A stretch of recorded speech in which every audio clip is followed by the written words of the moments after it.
A big difference between this case and the case involving former ETSU music professor Dr. David Champulian is that not only is the employee accused of sexual harassment no longer working at ETSU, his supervisor is out of a job too. And that's not the only change. ETSU is starting new employee training at its Center for Physical Activity, which includes proper reporting of discrimination and harassment complaints.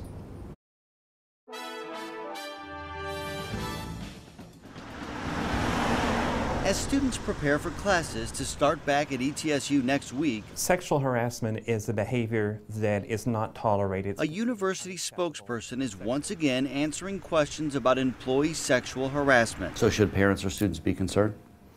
I think they need to know that this can happen anywhere, but they should know that we have a policy in place that addresses that. ETSU's latest investigation found not only did former CPA equipment room supervisor Stan Webb violate the university's sexual harassment policy, his supervisor, Jonathan Sasser, failed to report the serious Title IX violation when he found out about it several months prior, which ETSU says allowed the inappropriate conduct to continue. A supervisor is expected to not sit on that allegation and to move it up the chain so something can be done with it.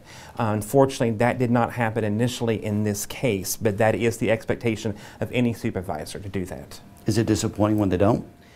It is disappointing when that happens, yes. ETSU records show just 2 months after we uncovered details of another campus sexual harassment case and raised questions about the university's handling of prior complaints in that case, 2 student workers met with Sasser about their sexual harassment concerns, at which time he reportedly promised to talk with Webb. But it wasn't until late June, just weeks after ETSU's president told us this. We hope we have created a culture on campus that is open, and if anyone sees anything that draws concern, be it concern from harassment, concern for waste, fraud, or abuse, that they step forward and make their concerns known. That the women took it upon themselves to report the complaints directly to university administrators. The investigation that followed, which concluded this month, found Webb touched 6 female student employees, holding their hands, massaging their shoulders, and/or hugging them, and used sexual comments around them, making some feel so uncomfortable they actually came up with a code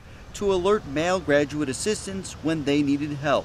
Sasser told an ETSU investigator he addressed the woman's concerns with Webb and urged him to not make people uncomfortable or awkward, but did not report the complaint because he felt it was hearsay, adding he received no allegation of hands-on inappropriate behavior. The university fired him earlier this month. Meanwhile, Webb resigned, making it clear his resignation was not an admission of wrongdoing. During his interview, records show he categorically denied allegations of inappropriate comments or touching, adding he reads palms, so he occasionally held students' palms to perform an informal reading.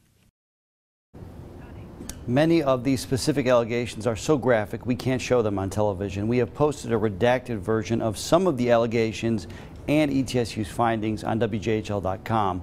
With classes set to start Monday, ETSU hopes to have its new training complete within the next week and a half.